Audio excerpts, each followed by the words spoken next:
welcome, welcome, welcome to Basic Ideas of Science of Mind, September 2016. And we always begin everything with spiritual mind treatment, so I invite you to take a deep breath.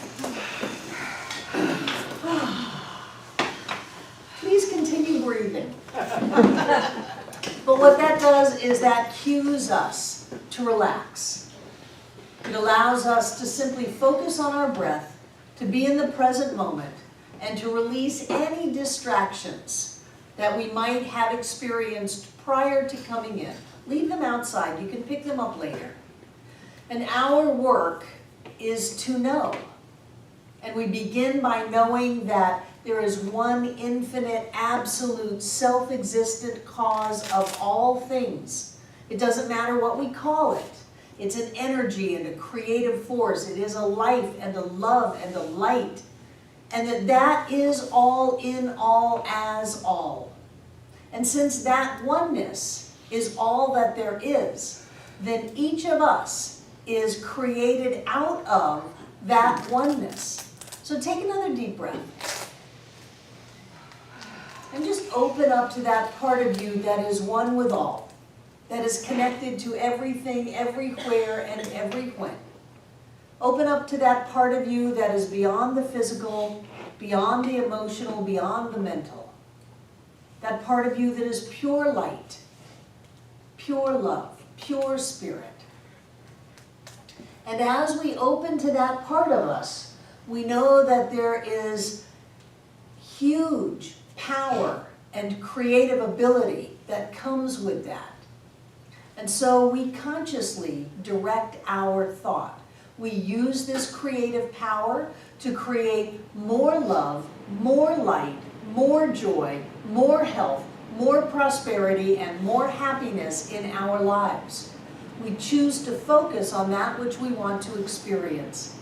And so knowing that Spirit is alive and well in us all, and that we are mindful and conscious in the use of our creative abilities, we move into a state of gratitude because the doors have been opened wide. Everything is possible. We can have the life of our dreams right here and right now. And with a great sense of gratitude that all has already been received, we simply release this treatment into all that Spirit is, knowing that Spirit is all. As together we say, and so it is. Wonderful, wonderful, wonderful. Good. It's good to see everybody tonight. Yay. You got special perks of food because it's a holiday you came out. Oh, no. These are mostly leftovers from yesterday's luncheon. And Carrie baked and Betty baked. And Darcy brought some things. Hey, Michael, come on in. So this is your book for the class. It's an 8-week class, and it's a little book. So we're going to have a lot of freedom to take side ventures off into areas that you might have questions about or want to explore, or that just may pop into my mind, and that's where I want to go. But it is in the back of the room. It's one of the simplest books I've ever encountered on Science of Mind. It's $9.95, and April is going to have the bookstore open. This is a simple teaching. It is not complicated. It is a simple teaching, but keeping ourselves in alignment with that which we know to be true sometimes takes some doing. The main premise of this teaching is that there is only one. There is a presence and a power. It's a light, a love, a life. It is energy. It is absolute. It is infinite. It is everywhere present. And thank God that quantum physics came along and proved that we're not all nuts, although some people still think that we are. Quantum physics came along and proved that matter doesn't really exist. And we used to say, oh, the veil is very thin between the physical and the non-physical, between matter and spirit. No, that's not true at all. Matter just doesn't exist. except for a tiny flick of a second. Not even a second, a nanosecond. A little teeny tiny piece of a second. And matter is flicking in and out of form.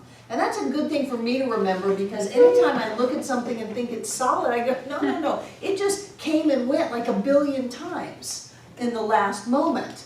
And so if things are continually being recreated, then what ability do I have to determine how they show up now?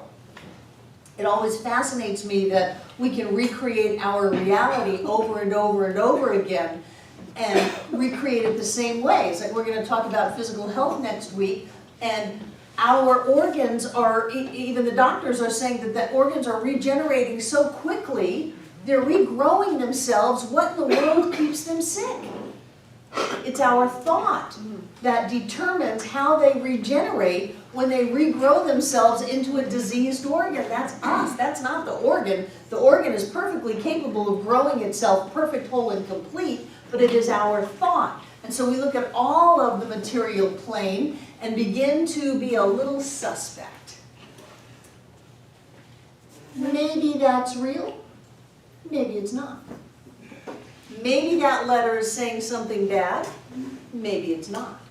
Maybe this experience that I just had where I got fired or someone left me or had a flat tire or whatever, maybe that's just the worst thing that's ever happened, or maybe it's not. Maybe there is a moment where this can be recreated into being the best thing that ever happened, the best day ever. Maybe in one of those nanoseconds, I can grab hold of the energy that brings form into place in my life and change what shows up. And when we start to break the hypnosis that says everything is hard and fast and nothing's going to change unless I pick it up and move it and change it, oy vey. If we start to break that hypnotic trance that most people are in, into this is not nearly as hard and fast as I thought it was. This is malleable. This is plastic. This is energy vibrating in and out, in and out, in and out, in and out. How do you want it to come in? When it's out in that wave form, because we have either particles or waves. Particles are form, waves are energy. When it's in this wave form and it's already popped out of time and space, then what can we do to bring it into the particle form the way we want it?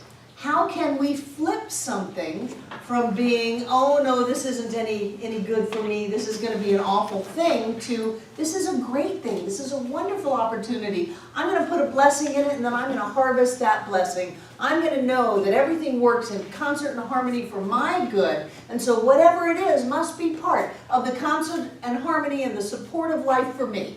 And then when we look at it that way, we catch a hold and it shows back up into form in a totally different way. And people go, oh, it's a miracle. No, other than everything is a miracle, coming in and out of form. But when we start to get a sense that our experience is not hard and fast, and that we have an impact on what happens in our lives, for me, that is true freedom. That is true power. Because then it doesn't matter what is going on in the world, in my world, I know that I can shift it. I can have it be whatever way I want it. Do you have a question, Jane? No. Okay. So when you put your hand up like that, it just looks like it's a question. Suspicious, but it's... So this idea of oneness is so far-reaching. And on the other side, other than the creative ability, what that opens up to us is that we are connected. That there's not an outside God. There's not me over here, love my stick fingers. give her some hair. There's me, and then there's this cloud with the God, frowny God, with lightning bolts or blessings. And I remember when I was a kid, I just knew that, there was nothing I could ever do, that whatever God was out to get me and was just going to punish me for the rest of my life just for being alive. And it was always a very far off but very scary concept of deity. So this idea of oneness is far reaching on so many different levels. There isn't a guy on a cloud. There is not a power for good and evil. There's not a power for good and evil. There's not God and the devil. There's not two different forces combating each other. And there's not a God outside of us. This is such an important idea because so many people define themselves in subtler terms through their definition of whatever deity they have. And so if you have a God that is hostile, talk about a neurotic being, anger issues, lack of forgiveness, impulse control. Let's just wipe out the whole world with a flood or something like that. Impulse control issues. If you have a deity that is like that and you feel that you are under the oppression of this concept of God and that you've got some guilt issues, because usually that kind of a God comes with a liberal heaping serving of guilt, you've got some guilt issues, then you're going to have that as a main belief system in your life. I think that's where Murphy's Law comes from. If it can go wrong, it'll go wrong. And a lot of people have that because there's a sense that there's a dark spot. They were born with original sin, and that there's nothing that they can do other than beg for forgiveness and maybe ace the pop quiz called Life on Planet Earth, whose end result is eternal damnation or celestial whoopee. It's a very weird concept that a lot of people have. And so if I say to you, you're a powerful, creative, spiritual being alive and well on planet Earth, you can create your reality. Your thought determines your experiences. And if you can get a hold of your thought and direct it to where you want it, anything is possible. If I say that to you and you go, oh, well, Barbara, you don't know me. You don't know that I have this dark mark on my soul and that I have an angry God that's going to pull the rug out from under me as soon as I get going, because that's my lot in life. That's my belief system. And you may not even know that that's your belief system. They call that a hidden belief. You may not even know that that's your belief system, but that you act that out over and over and over again. And I know for me, I used to act out that angry God with men. There's 7.5 billion of us on the planet. Really, it took me that long to find somebody who would be nice to me. So I would pick somebody who would pull the rug out from under me, who would set me up for failure, who would be angry at me all the time and want to punish me. Because I had a belief in that kind of a deity. And so I had to work on inside of myself, getting to where I could accept these ideas that there's only love, love is all there is, I'm a being of light, I'm a being of love, everything is great, the entire universe supports me. It took me decades to get to where I could accept that. And so what I love to do is to begin by looking at our concept of deity, whatever that may be, and to see how that relates to how we see ourselves. And one of the things that we talk about, not that often, but we talk about in Science of Mind is that we don't have a savior. We don't do savior because we're not lost. It's a bizarre concept.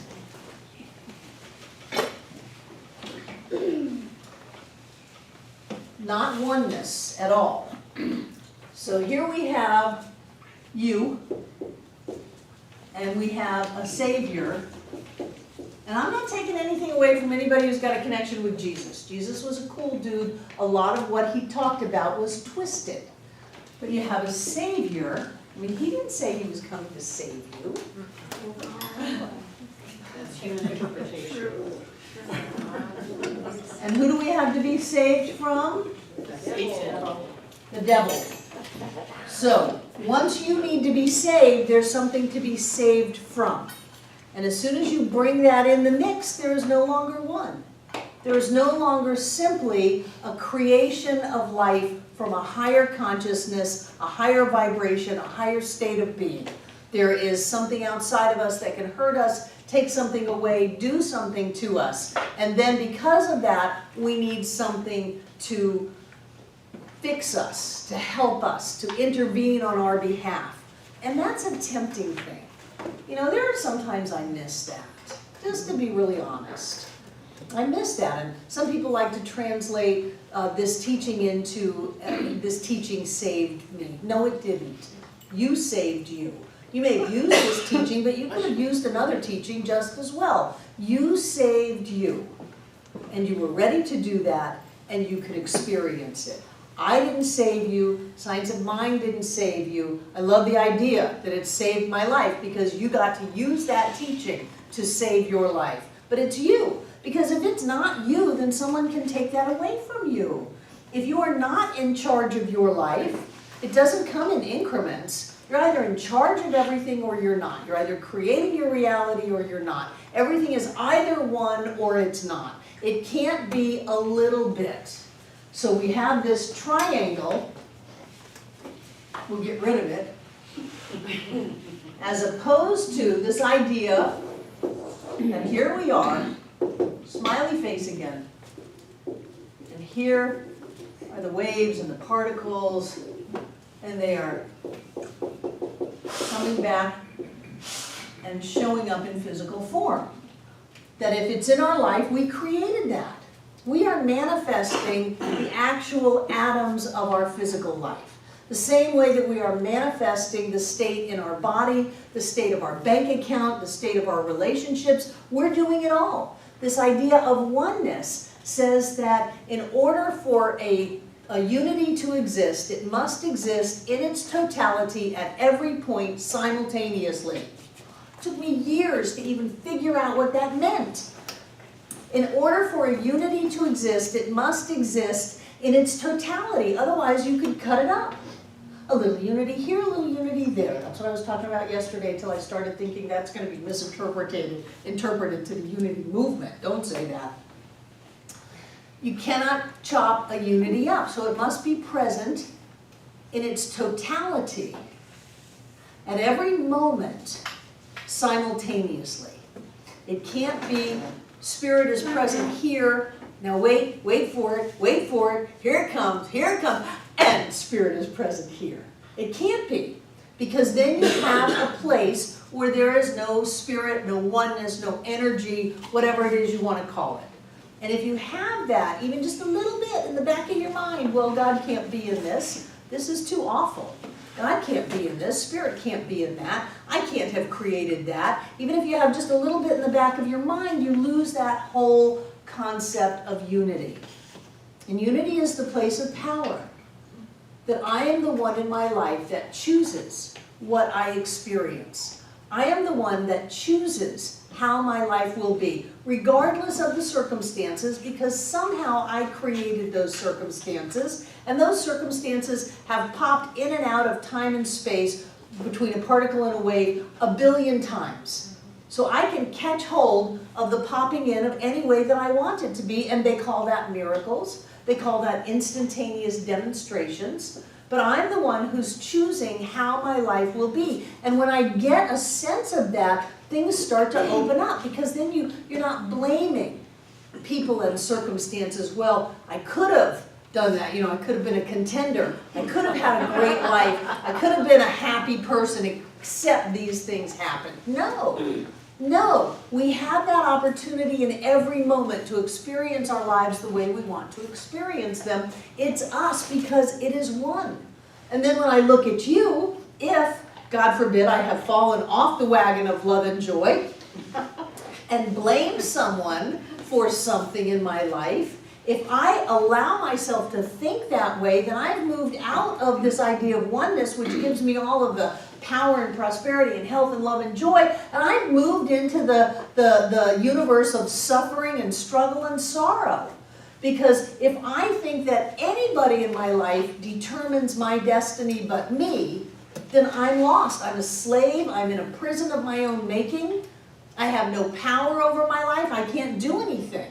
And there are lots and lots of people who live that way. They don't understand that we are infinite beings. We are powerful, creative, spiritual beings alive and well on planet Earth because we're the ones doing it. How could we not be alive and well on planet Earth even if we're pretending and playing the game of limitation, heartache, struggling, illness, poverty, all of that? We're still doing it. We're still alive and well on planet Earth even when we're creating those other things. And when you get that, you can look at something you created and it doesn't own you. You know who you are. You know that if I created it, I can uncreate it. I can recreate it. I can work my spiritual energy on that, bless it, see it as good, claim it, name it, claim it, know it, grow it, and I can transform that event into something that sometime later I'll say that's the best thing that ever happened to me. I mean, think about divorces. Maybe at the time it was, oh, I don't know what I'll do, all is lost, I'm going to die, and you get some period of time later, it's like, boy, I'm so glad that happened. That really let me learn and grow and evolve and expand into a greater level of awareness. And if we're smart enough to do that learning and growing before the divorce, then you end up having a transformative relationship with that person that you never would have had without that. And they're always a choice whether to come along or not, to be a reflection of you or not. But whoever's in that place is going to be a reflection of the new you, because you are the one who gets to call the shots. The first title is called You and Your Mind, The Mind? You and your Your mind. Your mind is a misnomer. You and mind. This is not science of your mind. When you say your mind, most people think of their brain. This is not about your brain. This is about this energy that is intelligent, that responds by corresponding to what you're thinking and what you're putting out there. This is about your relationship with that. And for most people, that ends up going under that awful three-letter word, God. So it's important to look at who is your God? What is your God? What kind of a God do you have? The very first talk I ever gave, I was in my 4th year of studies, and in the structure back then, that was the ministerial class. And I had just started it, and there was a fashion school. It was a fashion school in Fort Lauderdale. I was living in Fort Lauderdale, and I was working at the center there, and somebody called and said, to appease our parents, we're calling out around town and asking if some minister will come in maybe once a month on a rotating basis and talk to our students so that we can say we offer some kind of religious studies or religious experience. And I mentioned that to the senior minister there. He laughed. He said, I'm not going to waste my time doing that. And I thought, well, I want to do that. I want to do that. So I went down there, and there were like 4 people there. And I whipped out this great talk on create a new God, because that is one of the most important first steps to me. Is first of all, you got to look at what kind of a God you have, and if you don't like it, fire it.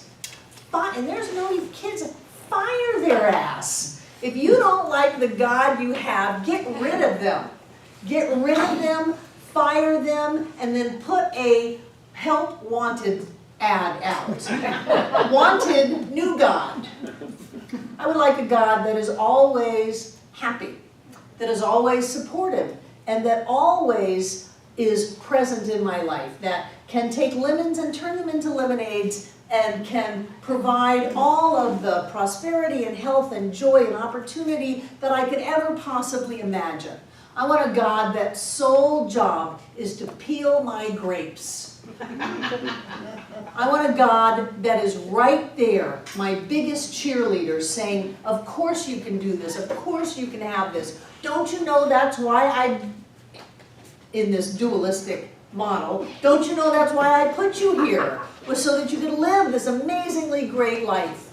I want a God whose only energy is about my love, my happiness, my joy. So get rid of that other God that's got these crazy, neurotic, sick personality problems.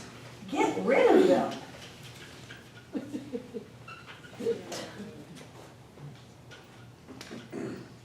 Put a nice little heart there. With some. There you go. There you go. Now. I do have a question. Yes, Jane. Sometimes.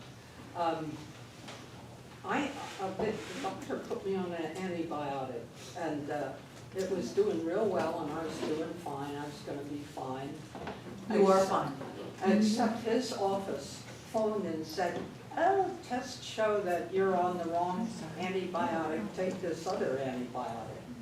So, So I took the other one, and it made me feel like crud, and I felt terrible ever since. Your Now, choice. The thing of it okay. is I'm thinking about, is this because of my conscious mind? What made that change? Well, you're nitpicking your life. So you're healthy. It's your decision how you feel when you take the antibiotic. Rather than being angry and saying it made me feel like crud, why don't you bless it and say, I'm feeling great today. I'm feeling healthy, my body is healthy, my body is happy, everything is great. Well, because it's not, the other one was. But that's your choice. It's your choice to respond to this new antibiotic the way that you're responding to it. And I would recommend to you that you just pretend it's the other one, It's another one, antibiotic? that it's the old one. Pretend that it's the old one. Tell your body it's the Another old one. version of the old one. Yeah. Because you can make yourself feel awful. And usually it's to validate some anger. So my question to you would be, Jane, what happened in 2 weeks that you let yourself get back into anger? You don't have to be mad at your doctor. You don't have to. And you don't have to be mad at your antibiotics. I used to know a woman in Miami who had radiation therapy, and this was 30 some odd years ago. And the way that she handled it was that she befriended the radiation machine, to the point where on the last day of radiation therapy, she went out and she embraced it and said, thank you for helping me. Now she, like anybody else, left that radiation session and went out and puked her guts out for 2 days, but she was constantly being grateful for that healing presence in whatever way it came to be able to help her to live a long, happy life, which she did. So this is easier, Jane. The reason I gave you that example is that this is easier. Make friends with your antibiotics. Fill them up with love. If you're going to take them, bless them. It's like if you're going to eat food, bless it. If you're going to go through McDonald's drive-thru, don't go through telling yourself how horrible the food is. Bless it. And bless your pill when you take it and see if your body doesn't just get along fine with it. Because I have great faith in you, Jane. I do. So it's just my conscious mind, I've just got to whip that in. I think that maybe you just, for whatever reason, decided to get mad. And a convenient person to get mad at was your doctor and your pills. Yeah. So don't do that. Okay. There you go. And it really is as easy as that. If you put anger out into your world, you're going to create all kinds of reasons to validate and justify your anger. And then people go through life angry and they go, well, there's so much to be angry at. Or you don't have to do that. We're so programmed that if anything goes wrong, then we, get on our self-righteous indignation soapbox and attack whatever it is we think is going wrong in our life, instead of going inside of ourselves and just shifting it and just letting it be okay. I think antibiotics are fantastic.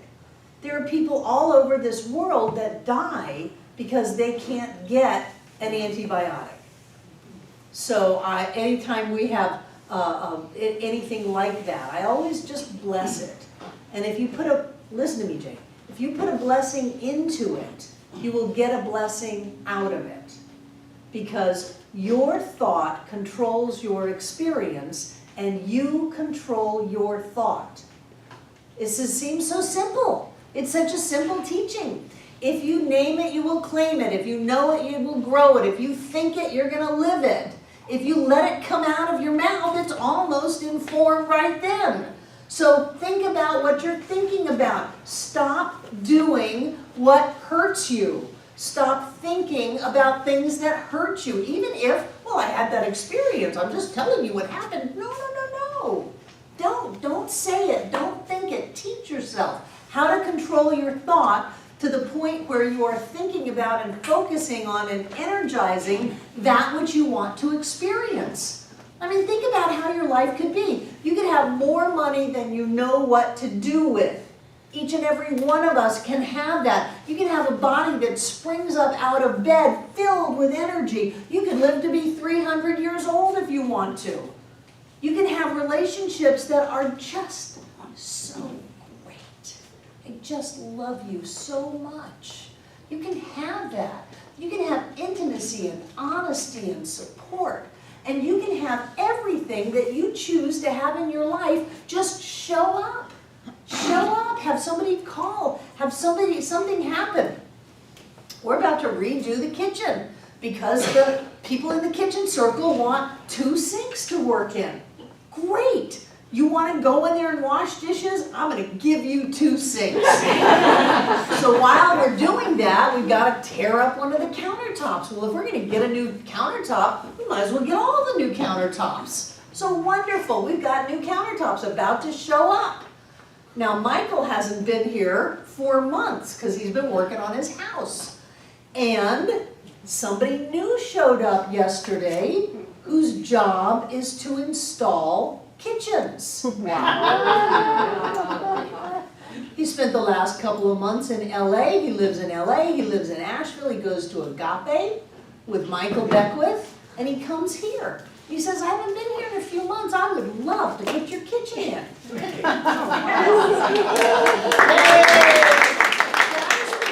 Demonstrations can happen. I didn't sit there and go, okay, I've got to do affirmations now that the kitchen goes in, that there's enough people to do the kitchen. Oh my God, what about the floor? Oh, and what about painting? Oh, I've got to do these affirmations. I got to create it. No. I just simply knew that everything's going to be fine. Everything's going to work out great. And then it does in ways that are better than I can even think of. You know, we thought we were going to call Michael, and Michael showed up. He came early. Hey, here I am. So when we get a hold of our thought process, the benefits are huge. And instead of figuring out how to rethink something, most people just try to do. I'm going to control it. I'm going to fix it. I'm going to make it happen because I'm sure if it doesn't happen this way, then there's no other way possible that can happen. That's ridiculous. We live in an infinite universe. There are infinite possibilities of how we can get what we want. And so when we open up to that, then things fall into place. But most people are out there driving themselves nuts. They're reacting, they're controlling, they're manipulating, they're exhausted because they're trying to make life work instead of open up to and tune into that life that has already worked out in ways better than we can even dream of.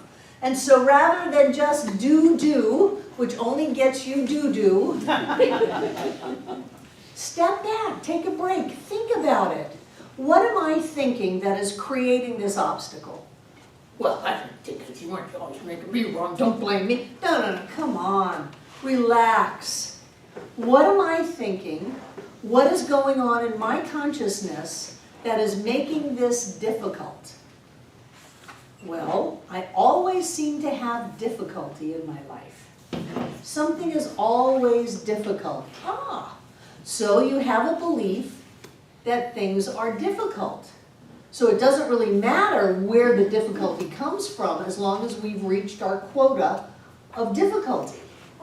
So what's up with that? Why in the world do I have to have difficulty? And this is where you start getting on some personal growth. Well, things can't just be easy. Things have never been easy. I'm not that kind of person that just has things be easy. I've got to struggle, and that proves how strong I am, that I can make it happen, except now I'm just really tired. So what is it about me that has this idea that instead of life lifting me up every morning in joy and happiness and love, has me fighting my way through life? And what about that is connected to some kind of a deity that is creating obstacles for me along my path? And when you start looking at those things and you start shifting the way that you see yourself and the way that you see life, that life is something that is supporting me and loving me and peeling me another grape and going out of its way to make everything right for me, then I start to change the way I create my experience. This idea of oneness is far-reaching. It is far-reaching into every area of our lives because we are connected with everything. We are already connected with what we want to have in our lives. It's already a connection. And we are connected with what we have in our lives. So if there's a discrepancy between what we have in our lives and what we want to have in our lives, it's all coming through us. It's all coming through us. So we've gone to the big buffet table of life, and instead of taking what we want to take, we've taken what we don't want for whatever neurotic reasons we do, and then we sit there and bemoan our fate that we have what we don't want. You know, I just hate beets, and all I have is beets. It's just awful. Life is awful. I never get what I want. I walked right past what I wanted and never reached out and got it. I only got what I don't want. This is the way we live our lives. Think about your relationships. You knew what you wanted, and yet you picked that person. Think about your jobs. You knew what you wanted, yet you settled for that other thing. We do it all the time. And it comes from a basic sense of who we are. So for me, the first primal questions in any spiritual journey is, what is God and who am I? Do I really live in a vibrational and reflective universe that will reflect $1 billion just as easily as a bounced check? Do I really live in a universe that takes whatever I get it and brings it into form? Or is all of this just a fantasy and there's really a power for evil out there that will try to hurt me, make me sick, make me lose things? And is life something that's going to hurt me? You know, someone was saying about safety. When we get into affirmations, the primal affirmation that people do is I am safe. Because so many people are not safe in this world. And why is that? Because they feel like there's something outside of them, something's going to blindside them, something's going to happen, the rug's going to be pulled out, everything will be lost at the last minute. They feel like that's going on. And so they're not safe. Instead of, I am safe. I don't even need to know how this is going to work out. I don't even need to know what is going to work out. I just know that it's going to be wonderful. It's going to be great.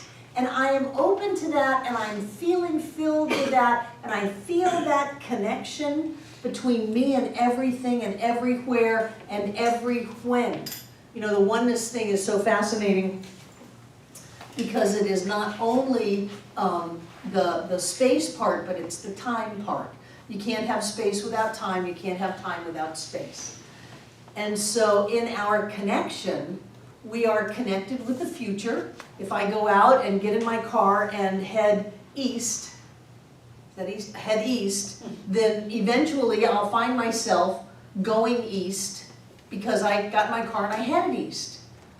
And That's changing the future. We're all very aware of how we change the future. What are you gonna do tomorrow? Well, I'm gonna do this and this and this. In the world of quanta or quantum, you can just as easily change the past. Isn't that fascinating? Boy, don't you wish you could just reach back there a couple of decades ago and instead of saying yes, say no?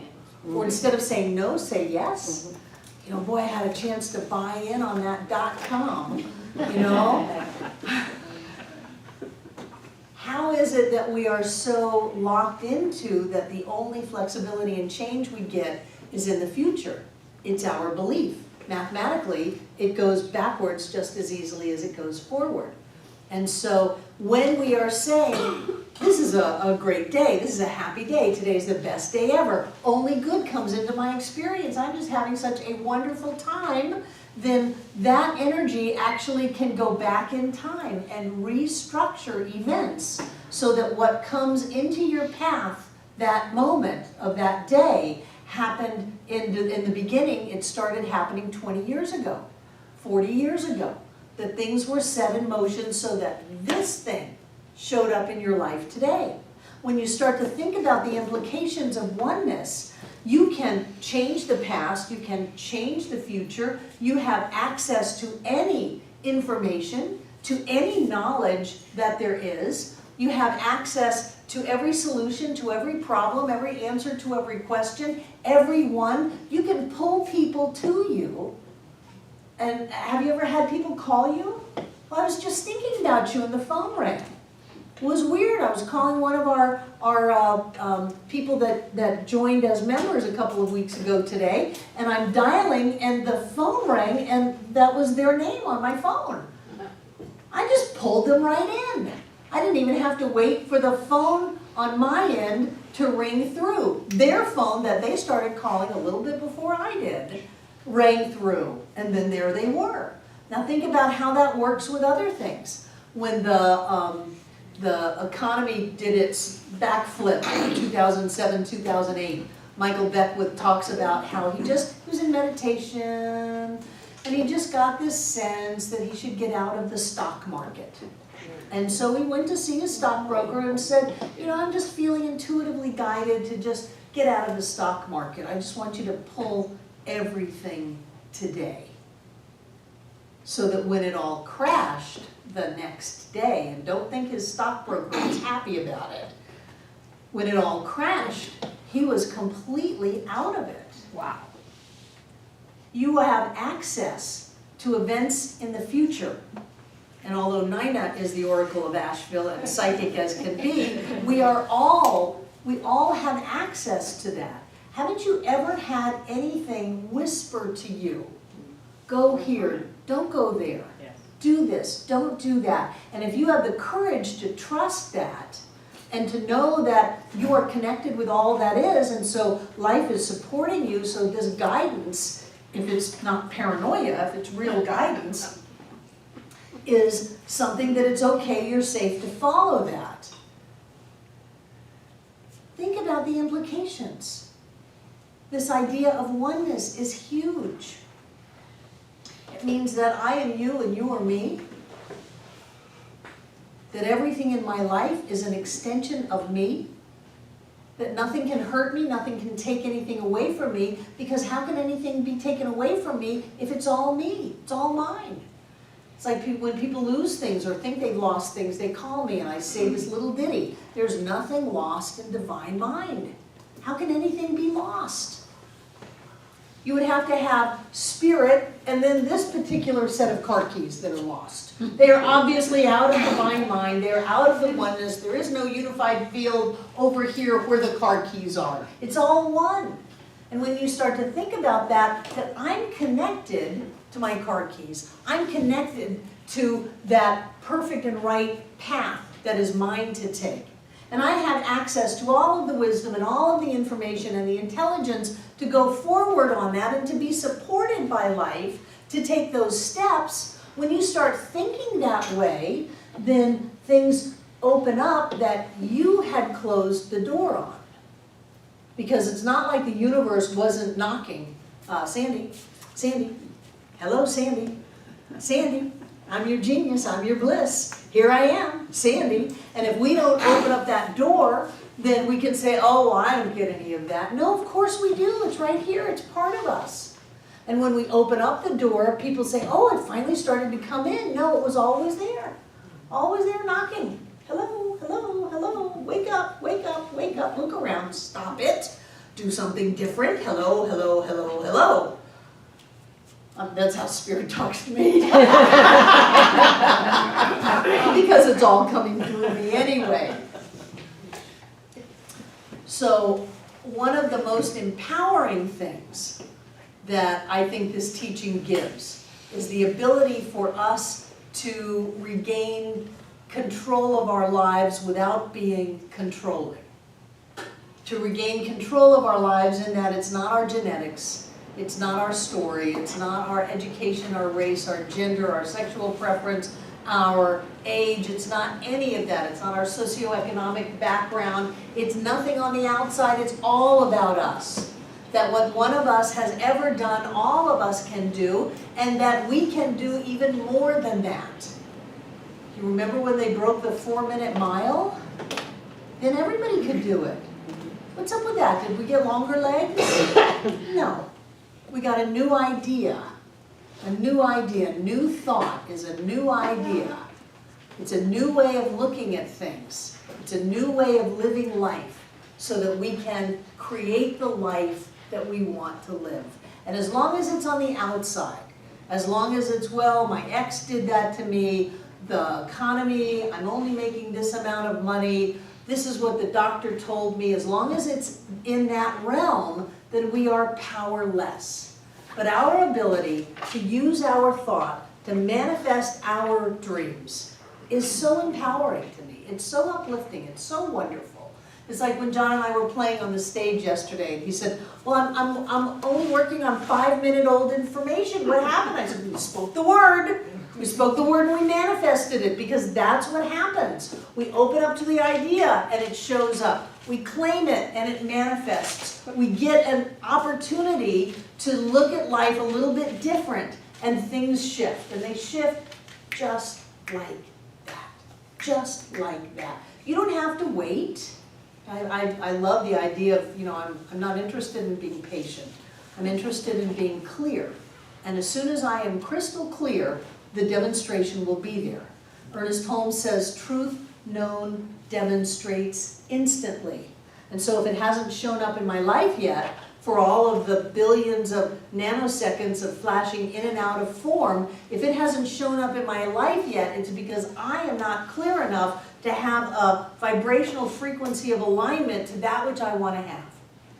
And then it's there, just like that.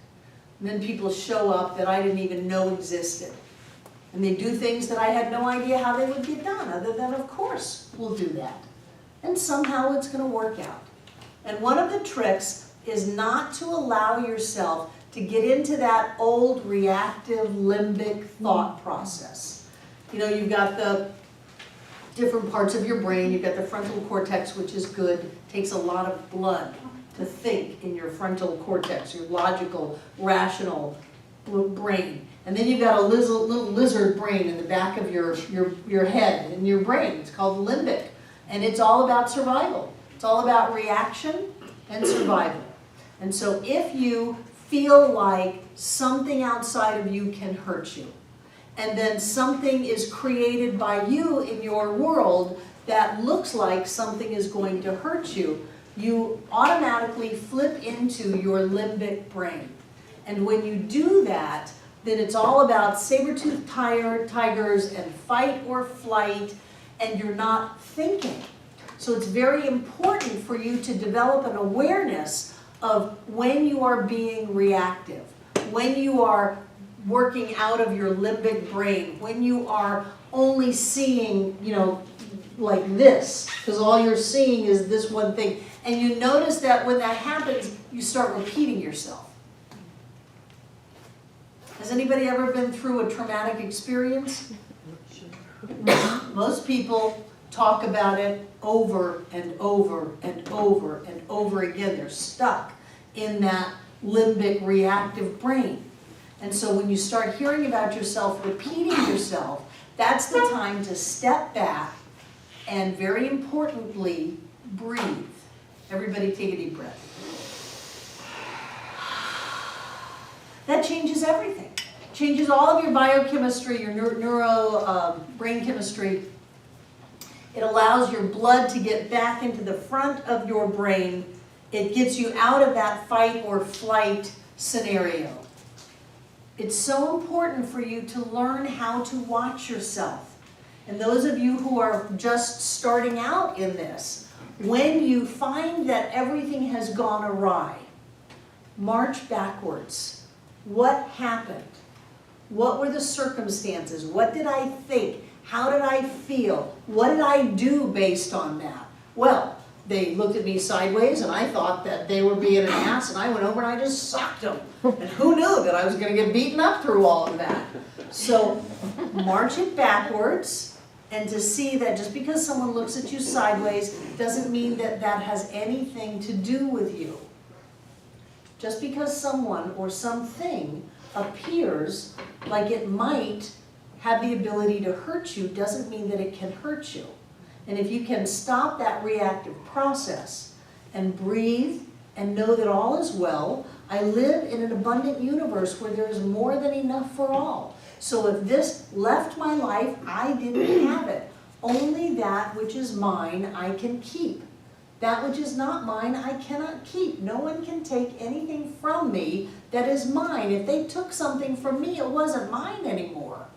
And if I created one thing, I can create it again, and I can create it better.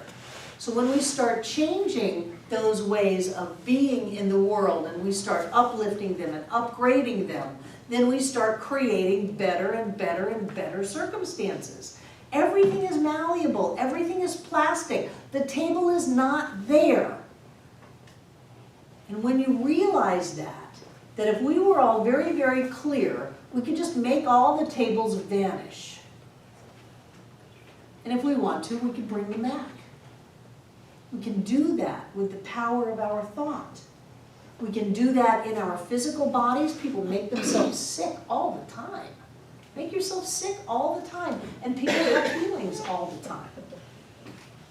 We certainly can do it in our relationships. Haven't you ever just picked a fight with someone? Yeah, you know you have. Or you pick a love with someone. And you can change it. And what I like to do is you can do it with money. You can do it with money. But it has to do with getting a hold of your thinking. And it doesn't have to have anything to do with how much money you get from your job or how much money you've got coming in every month. It has nothing to do with that. That's the limited belief system that says, this is all I've got, and this is the only way that I'll get money. When you start to get that form is coming in and out in alignment with your consciousness in billions and billions of times per breath, and that any one of those times it can show up a little bit different based on how you are perceiving it, what you're doing, what you're thinking about, and what you're speaking, then you start to kind of rein in your thought and words, because you can create anything just like that. You can create anything. Anything, anything, anything. People go, well, Barbara, that's crazy. It takes a certain amount of time. You know, I'm selling my house, and so I've got to have an offer and a realtor and a closing. And, well, if that's the world you want to live in, you can. You can create it just like that. And you can get worried about it. Have you ever done that? And totally screw it up. Right. But not to worry. If you totally screw it up, just follow your thought back and say, where did I go astray? How did I do that to where I set a different course that created upset in my life? And how can I change that? And you can change it and have it change just like that. And change it for something even better. So that whatever you lost and was totally messed up wasn't yours by right of consciousness, or else you would have kept it. It's recreated at a new level, a higher vibration, a greater acceptance, and it's better than ever. That's why people look at things and go, oh, that was, I just thought it was all lost until I saw how it worked out, and it worked out better than ever. I was talking to somebody and they had an offer on their house and it fell through, and they said, you know, but I didn't want that offer. It didn't feel right, it felt kind of sticky and icky. And so now, I'm gonna create it better than ever. I'm gonna create a better offer, I'm gonna create a better life, I'm gonna create a better body, better finances, better relationships, a better outlook on life.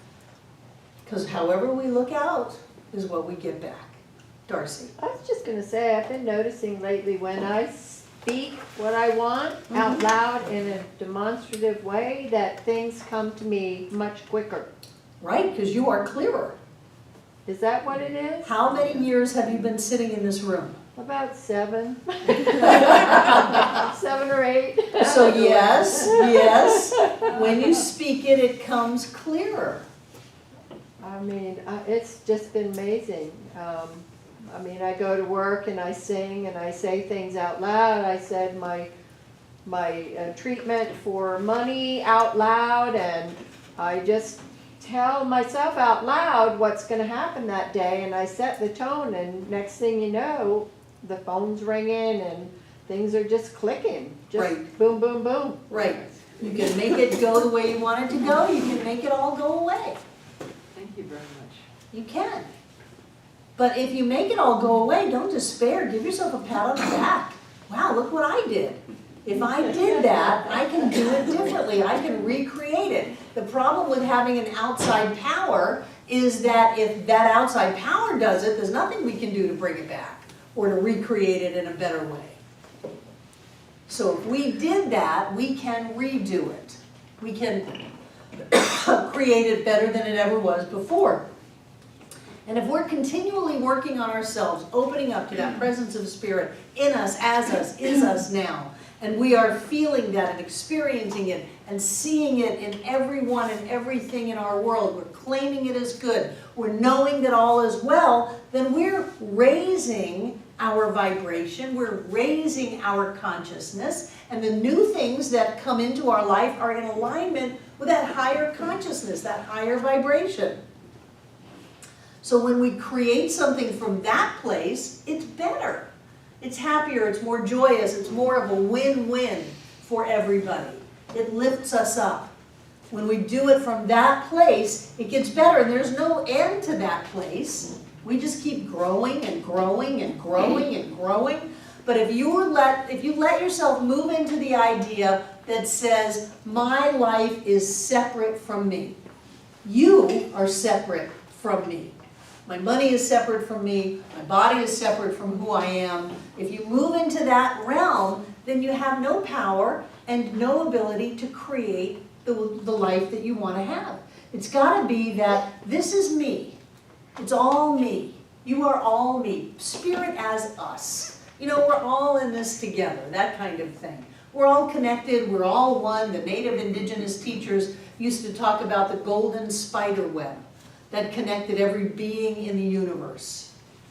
The same idea that there's a light that connects us, that we're all part of one whole. And then if you're all part of one whole, nothing can come against you. We're all part of the one whole. We can pretend that something is working against us, and we are so powerful that if we pretend long enough and hard enough, we'll manifest that in physical form. And then we'll look at it and go, ha, I knew there was evil in the world. I knew things could go wrong. No, no, no, no, you did that. And if you did that, don't beat yourself up. Walk it back. Where did I go astray? How can I go back there and bring my awareness forward again? Well, you know, there's always something out there. Oh, wait a minute. What is your idea of God? Is that the boogeyman that goes bump in the dark? Is it that thing that's always out there? Something's going to get you? Do you really have a belief in evil? Look at that, because it affects how you see yourself, and it affects what you will or will not allow into your experience. All the while, the universe is going, hello, hello, hello, I have everything you've ever wanted and more. Let me in, let me in. Questions? No, I just wanted to say, when I think about being connected to everything, I think about all the resources I have to draw from. Right. It's limitless. You are. Yes. It's limitless. It's amazing. So, Good. Let's take a break. Really nailing that. So to give you a visual on how the creative process works, we've come up with circles. Keeping in mind that circles are representative of what Meister Eckhart said, that God is a circle with no circumference, whose center is everywhere. So we're using a circle so we can look at something, but it has nothing to do with a circle. Because the circle that represents spirit has no outside. And the same way that in order for a unity to exist, it must exist in its totality, simultaneously, everywhere. The center is everywhere. So we have circles that have no edge and that the center is everywhere. So look at that as the circle that is you. And there is a creative process that happens. And this may have nothing to do with the way that we create, but it's a way that we look at pictures so that we can wrap our heads around it. The one in the book, Ernest changed from this, you may recognize that, to this. So here we have a circle that doesn't have an edge because spirit is infinite. And that these sections are just different ways to look at the same thing. They're different aspects of the same thing. So we have, number one, we have conscious mind, and that's what most of us are aware of, our conscious mind. One of the things that I want us to start looking at in this class is those ideas and beliefs that we have that are not conscious. People say, well, I didn't think that. I believe that you didn't think that. You didn't think it directly, but somehow there was something that was in agreement to it, that had a belief in something, and that is still very much setting spiritual law in motion. So, for sake of this discussion, we have conscious mind. Conscious mind, our thought, is that which directs. And again, thought is not the first thing. I shouldn't be saying this to you in this particular class. But thought is a byproduct. Thought is a byproduct of experience, of belief, of feelings, and then you have a thought. Back in the 60s, rational emotive therapy, it was such groundbreaking news to say that, no, I'm backwards, never mind. So we have conscious mind, that which directs our thoughts. And then we have this thing called law. It's the only way I know how to describe it.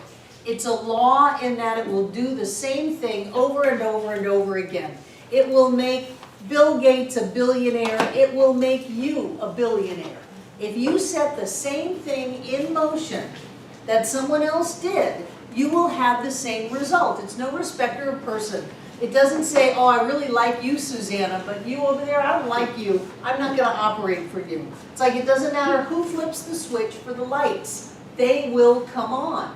And if the lights are not on, it's not that the laws of electricity have ceased to function. It's that we're not flipping the switch, or there's something that is not connected between the switch and the light bulb. So the law of electricity always works. The spiritual law always works. And I've tried for pushing 40 some odd years now to try to wrap my head around how is it that we create. I don't really know. I know that when we're clear, things manifest. I know that there's a feeling that goes along with that. Sometimes you get an electric feeling. Sometimes you're in the groove. Sometimes you just know that you're creating and that everything is fine. Everything is great. Sometimes you can look at what other people would call a catastrophe and go, no, everything is fine. Everything is great. And you know you're in that groove and things show up. Just like that. Conversely, sometimes you can be out of the groove. And you can be knowing completely that everything is screwed up.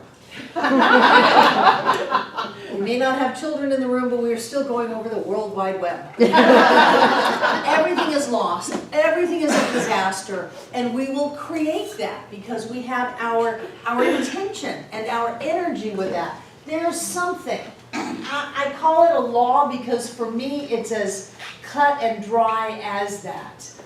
A lot of people want to get personality involved, well, you know, but the love, and that's all well and good, but there is a law that operates on our thought, and it doesn't intervene on our behalf to say, this is a good idea, this is not a good idea. You know, you keep going down this road of all this negativity and blaming and criticizing and complaining, and you're going to create the outpicturing of that. It doesn't do that. It just says, I give you another grape.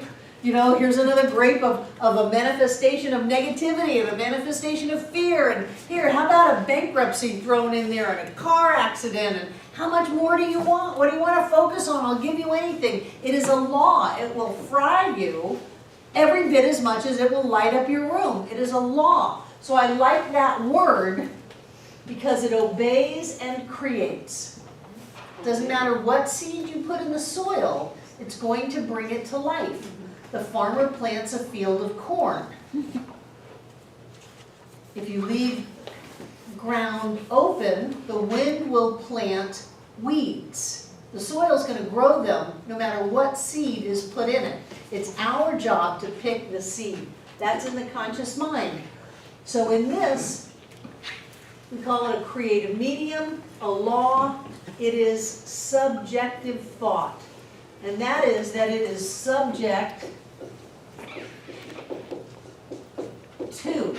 It is subject to conscious mind or thought. And then the end result is that which is created. It's the world of effect. It's the physical reality. It is how our bodies are, what our jobs are like, how we're feeling about our world, what we get and what we don't get. It's the outpicturing of thought, conditions, experiences, the physical world. And we are not in here in our own separate little circle. This is all us. And for that matter, we don't even really have these lines, because how can you separate a unity? Sometimes it's just all happening at once. Have you found that? So this is the way that Ernest is using something to describe the creative process. This is the one that we use more often.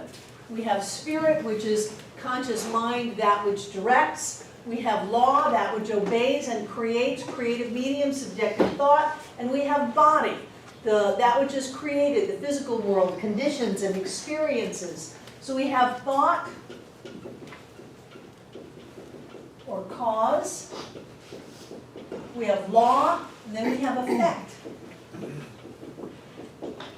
And in that level of effect, we are at choice as to how to take that and how to set law in motion again. That's why it is so important to learn how to not be reactive, to be able to stop the reactive process, which is a trip because your heart starts to pound, all the blood leaves your brain to go into your extremities so that you can fight or flight. Adrenaline is coursing through your body, your brain has gone on automatic, and you're just thinking like a lizard. I mean, really, that's what you are. So it's important to develop the wherewithal to go, wait a minute, what's happening here? And to be able to take a breath, because that slows the whole process down. Give yourself a chance to kind of come back into your body and think, and then to think about how you want to handle it, what you want to do, what you want to bring forth into your experience, which sets law in motion to then create again.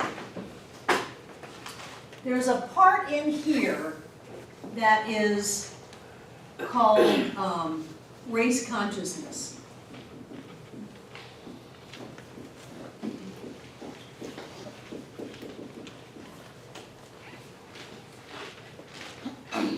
So this is the place, in my opinion, where we are all connected. We are all connected on the non-physical side of life. We are all one. And this raised consciousness idea is really important because it's not just my conscious thought. It's just my conscious thought. Barbara, you tell me when I thought that thought. I did not think that thought. I did not say those words. And the implication is I should not be having this experience, but at some level we opened to it. That's why I recommend you not watch television before you go to bed. Don't watch the news. Don't get yourself all caught up in the drama and the trauma and the ain't it awful kind of things. Allow yourself to drift off to sleep on a positive note. Because I assure you, even though there is not an outside power that is trying to hurt us, there are plenty of people in this world experiencing being hurt. There are plenty of people in this world experiencing lack and limitation and illness and upset, war, trauma, drama, and you are connected to that. When you are not mindful of how you manage your thought, you can open up to a lot of negativity. Think about Christmas at the mall. Why? Because you can open up to negativity. One of the exercises I like to give people right before Christmas is, your job is to go to the mall and stay happy. Go to the mall, stay happy. I used to have a student in Miami, and I charged him to get a hold of his anger to drive down Berg Road back and forth between 4 and 6 every night. Remember Wesley? Yes? After he mastered that, he fell on his knees and called me master. Because I had given him a great key, a great gift, that if you can master your thoughts and emotions in what, this was just his thing, everybody's got their own, in what he would have called his most trying time. And if you can do it and stay happy and stay in charge of your state and stay conscious of what you're going to think about, then you have all of that power freed up to create your life the way you want to create it. In this raised consciousness concept, we can have things that happen to us as groups.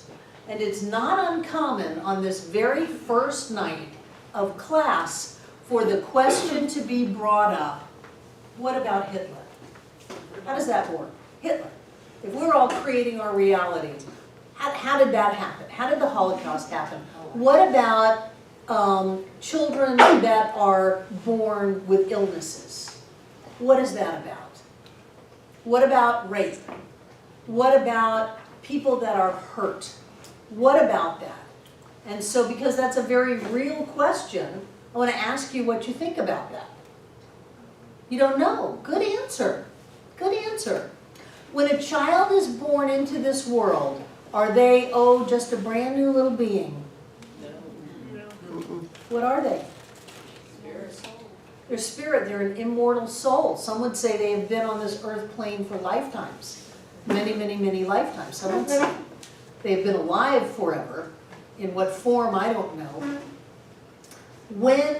I know for me, when I have created things that were very painful in my life, that looked so much like I had absolutely no control over that circumstance, I have to go back to know that I, at some level, set myself up for that. And for me personally, I can see that I was born into a house that was very victimizing. I was born into an experience that was very disempowering of the individual, to where there was a sense that there was no control, there was no say, there was no freedom, there was no ability to get out. And that permeated my consciousness. And I created that over and over and over and over and over again until I finally learned that there was a way that I could begin to think about things differently. And I could begin to take charge of my thought, if not my circumstances. And then by taking charge of my thought, I took charge of my circumstances.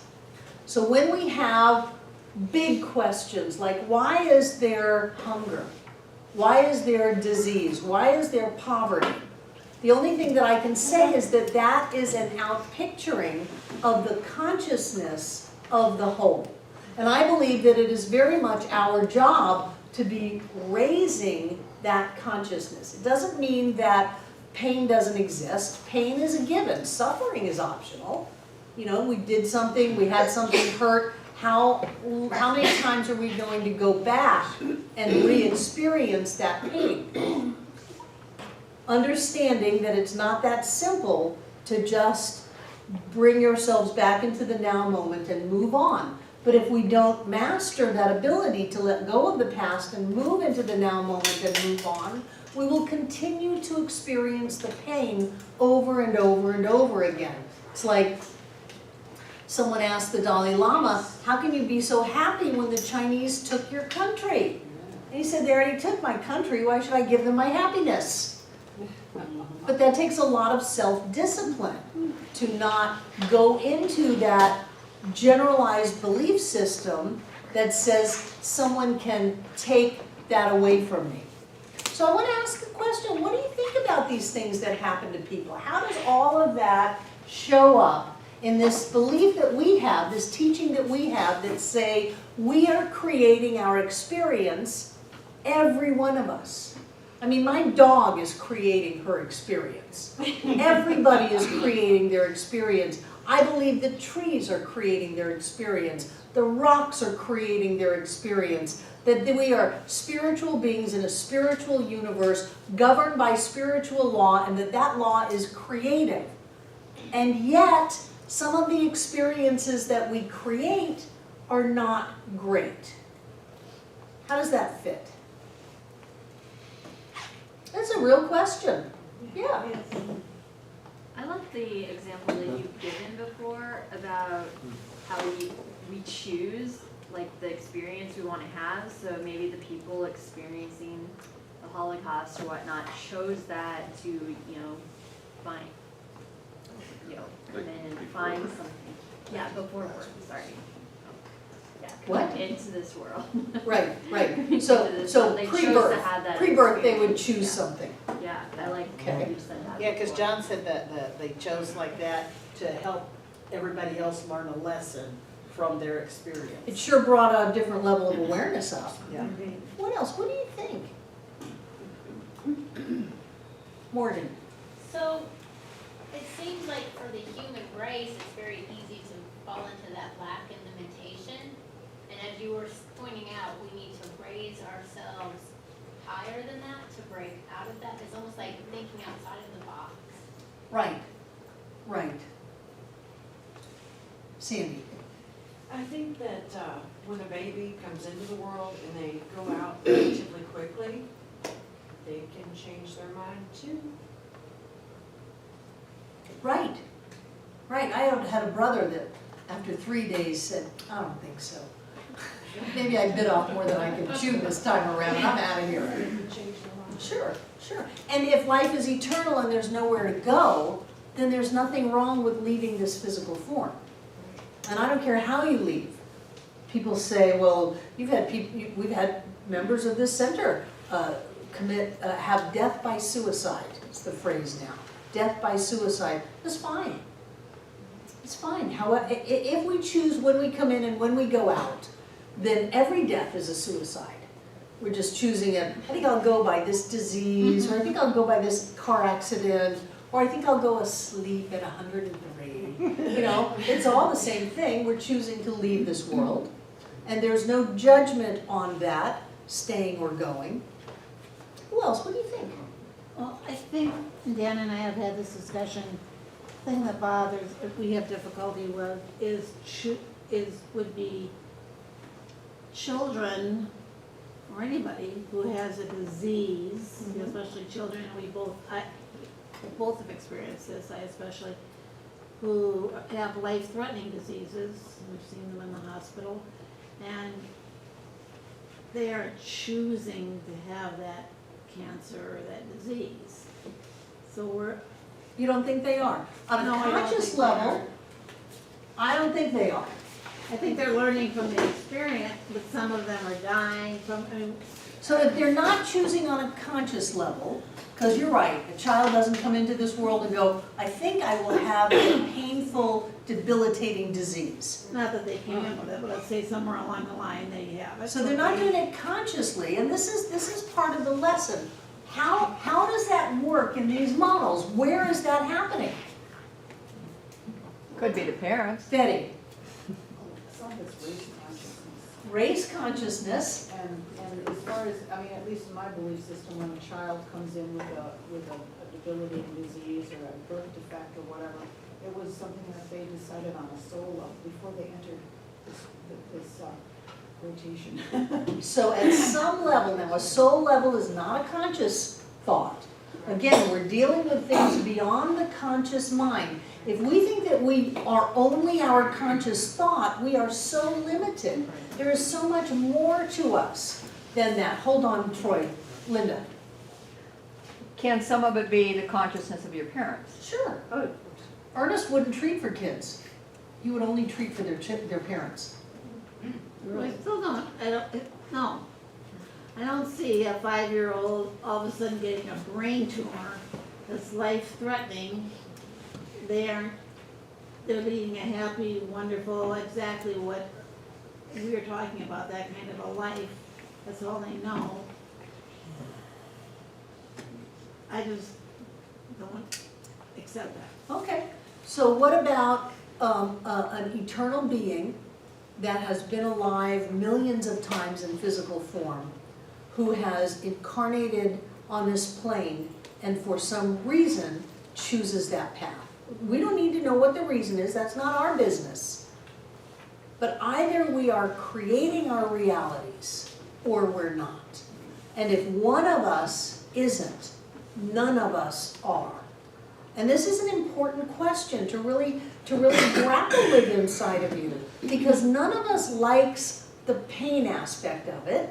None of us like lack and limitation. You know, we raise money to go build wells in Cambodia so that people over there have at least water to drink, for God's sake, so children aren't grabbed off the road and sold into the sex slave market, so that doesn't happen. None of us like that. But on a greater question, we are all either creating our reality or we're not. Troy, I forgot you. Oh, no. Well, I've operated or thought on the premise that spirit, which is one, which is infinite, infinity cannot know itself. Impossible. So for spirit to know itself, the only thing it has is to individualize and view itself in components, just like snowflakes, each being different. There's no two alike. And as this process occurs, the universal mind grows through knowing itself, piece by piece, bit by bit, on and on. Right. Wonderful. Thank you. Becca. There's a story right now that I find very intriguing, that goes with the spirit making choices and we create our own, is the story on WLOS right now of the co-anchor Seltzer. He's twice a cancer survivor. His wife died of cancer, and their son that they adopted from Ethiopia, no blood relation, no cultural relation really, just died of cancer. So you had a 3-member family all contracting or creating rather than contracting cancer as a way to leave this world, but it's brought it very much into the forefront. So there's the element of raising awareness. The part that I would like to interject is let's be careful not to judge having cancer as bad. Oh, no. So when look back on some of the things you put yourself in. If you judge it as being bad, you lose the opportunity to get a blessing from that, to grow from it. Some of the things that I've put myself in have very much been life-threatening in that the immediacy of the moment, I could have died, and I grew from that. I had an expanded awareness from that because I chose to have that. But I also look at it as, and it's the child that brings it most to me. Well, it sounds like it was a cancer house. Yeah, the household had a race consciousness Mhm. of cancer. Right. And And- here and- they even brought a being from a totally different continent, totally different race. And there is a personality profile to cancer. A feeling of being victimized, a feeling of not having any power. If you take statistics of people who have been diagnosed with cancer, they have personality profiles. And it's all about something coming from the outside and being able to hurt us, kill us, instead of an empowering consciousness that I can do something. When the Simonsons came up with the visualization for cancer, it was very, very new stuff in the 60s. They gave the kids a Pac-Man to gobble up all the little cancers in their body, and it gave the kids a sense that they were doing something, a sense of empowerment, and the getting well ratio of all those kids skyrocketed. Michael? I think we really are all actors. You know, it's like, I think about this stuff too, right? And it's like, actors think it's really cool to be, you know, the nemesis, the good guy, you know, play all these different kind of roles. I think we do that too. I mean, it's just, it's so in our face right now, we think it's just so much different than it really is. But it's like, yeah, let me go be some, you know, street walker this lifetime. And, you know, let's go work in a rice paddy next time.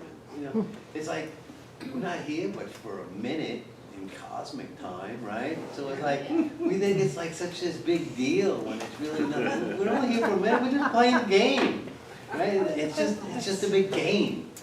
And how much of it we come in with and say, okay, I'm gonna have cancer and, you know, teach somebody or whatever, and how much we create here because we forgot, and then the ill thinking comes in and creates this stuff. That I don't know either, but. And how much does all of the media and the stories about this disease or that disease or this thing, I think it was Wallace Wattles said that the focus on medical health has made more sick people than there ever were, because there's the focus, you know, do you have this, do you have that, do you have this? And we have all created scenarios that we, at the time, would rather have not created. It's really important for us to take the judgment off, however you do it, whether we're only here for the flash, the blink of a butterfly's eye, or we have thousands of lifetimes, or we've picked this for some kind of a growth pattern. The first time I ever heard that was Edwene Gaines. Edwene was raped in the crib. And her take on that, when she worked through a lot of it, was that she came into this world to have to be a woman of power. God's woman of power, that's what she calls herself. And she went through an initiation to be able to understand the use of power against someone, so that she would not do that. That was her take. Now, did she make that up? Maybe. But if we look at telling our stories to ourselves over and over and over again and recreating that in our world, or telling ourselves a new story that lifts us up and empowers us, I think it's a good idea to tell ourselves a new story. And whenever we see these things, the Zika virus,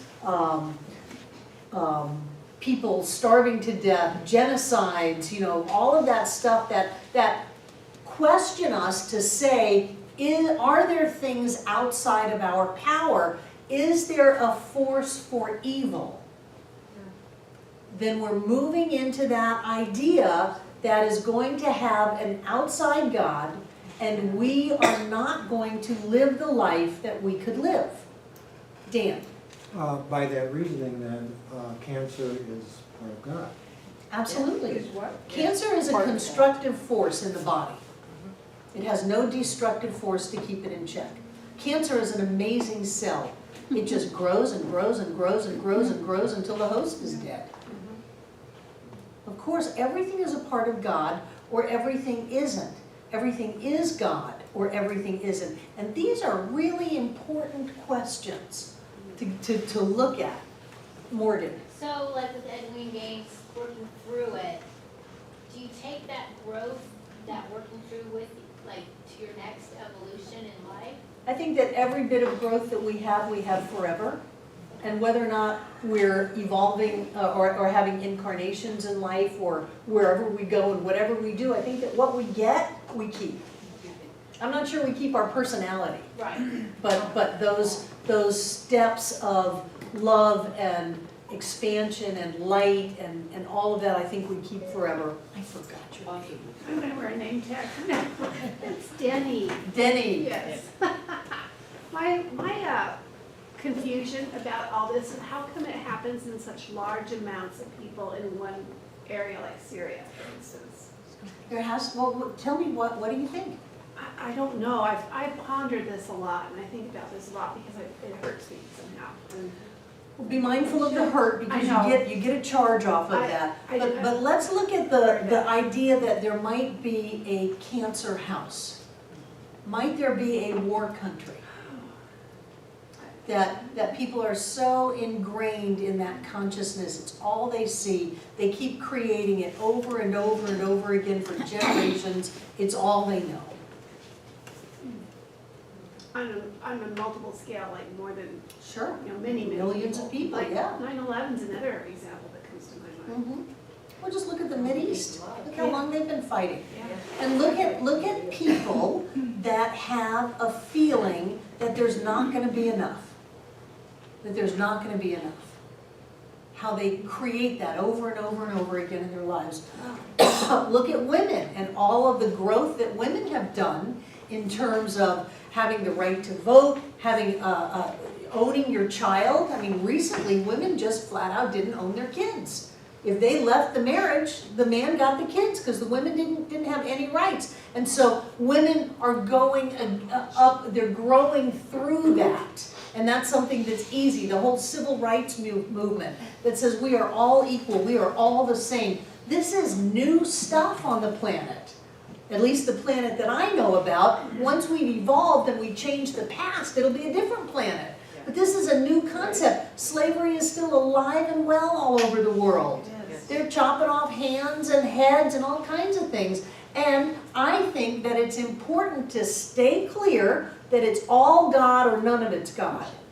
And that we have a role to play in lifting that vibration and lifting that consciousness. I think that's why this work is so important. People think that all we care about is having money. That's absurd. We care about changing the world.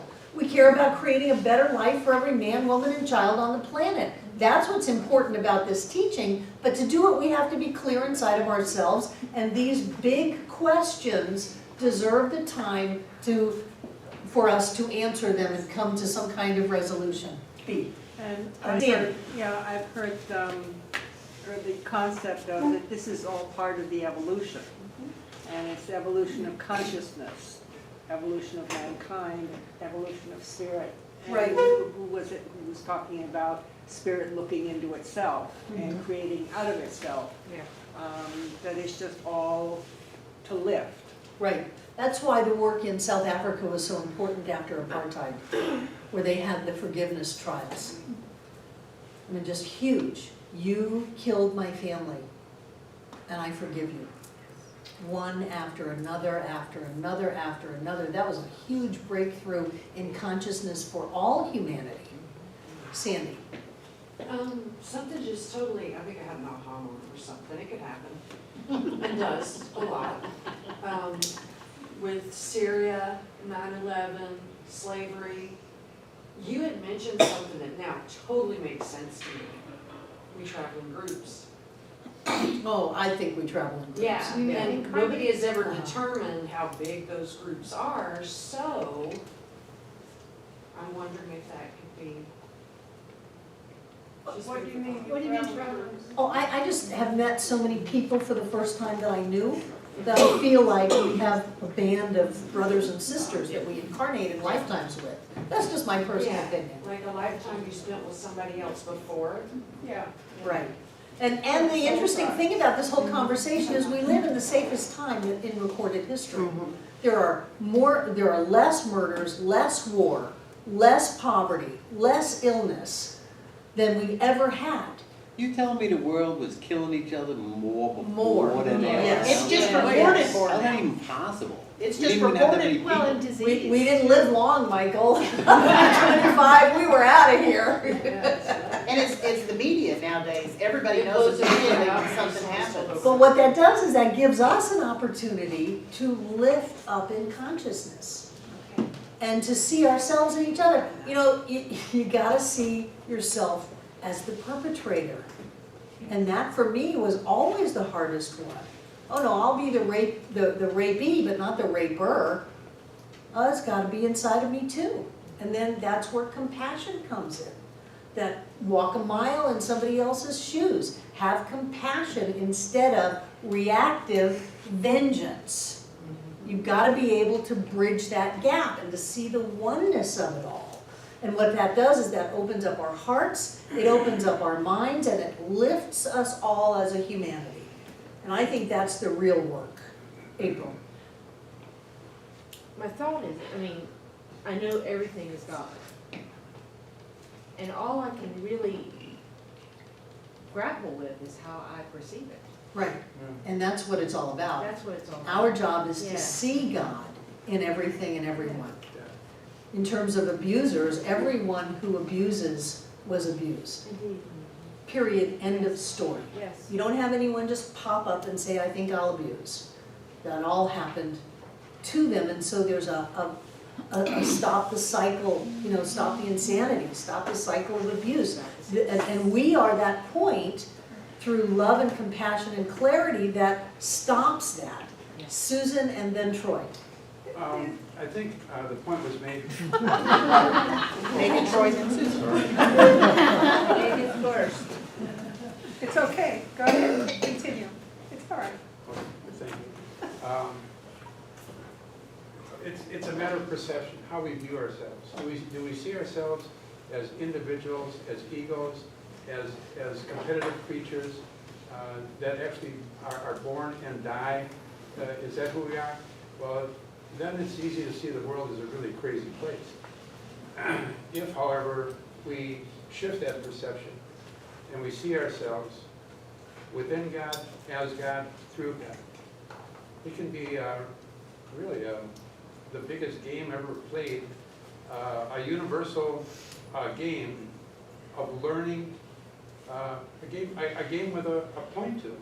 Right, a point of evolution. Evolution. A point of rising up in consciousness. And again, I think that's where we are so important in that. To be able to see the divine in the midst of a crisis is our job. To see love where everybody is hating is our job. To see that there is more than enough when people are transitioning through starvation is our job. And that's energetically up here and here changes down here. People are still trying to change the bottom of the circle by working at the level of the bottom of the circle, and it will never change from there. It has to change in consciousness. Susan. So this story, I might have cited it before, but it comes back to me. It just does.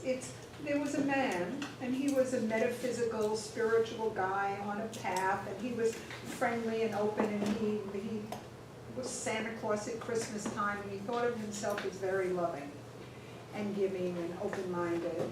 And he was at the subway one day, and he watched somebody push somebody in the tracks.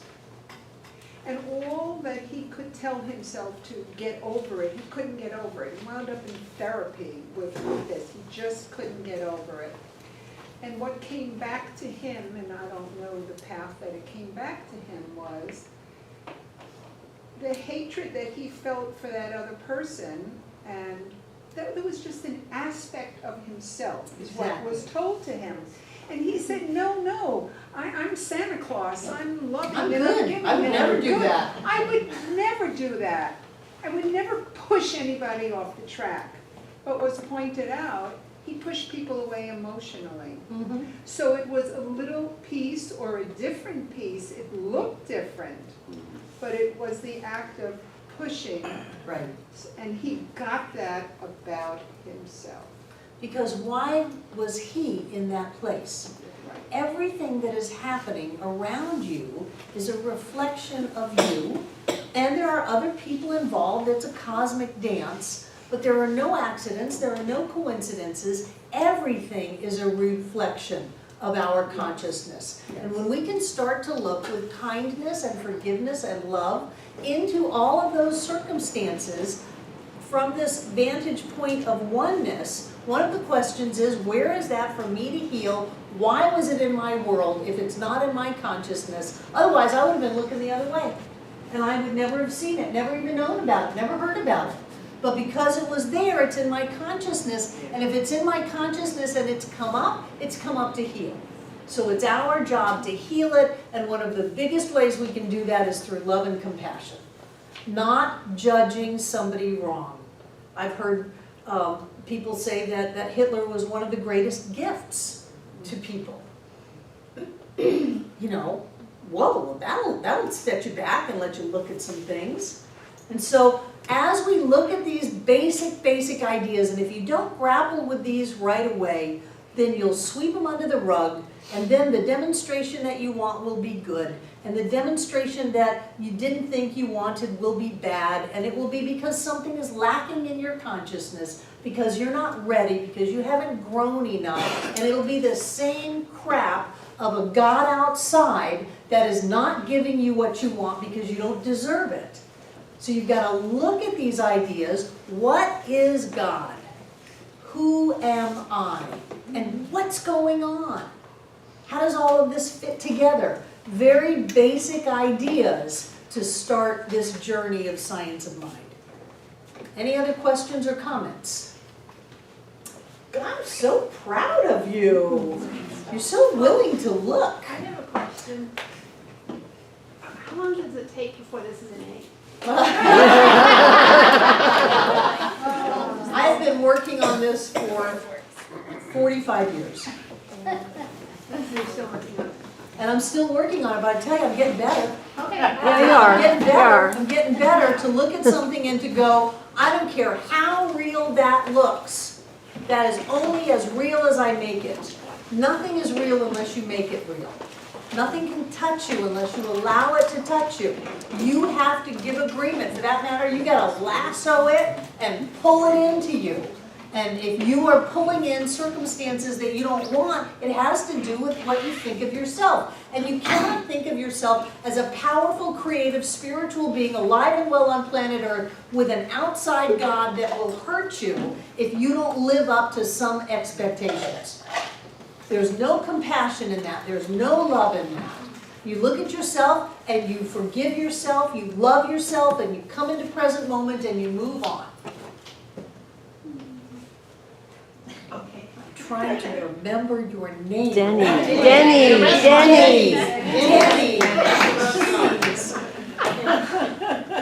And that's an easy name. It's not a name with many, many syllables that somebody made up. Denny, thank you. Any other questions before we close? I actually like this size class. We can talk more. Yeah. Yeah. Okay, pick out what you're gonna give. I've only got 2 baskets, so we'll just pass them all around. The other ones are locked up from yesterday. Nancy took the day off.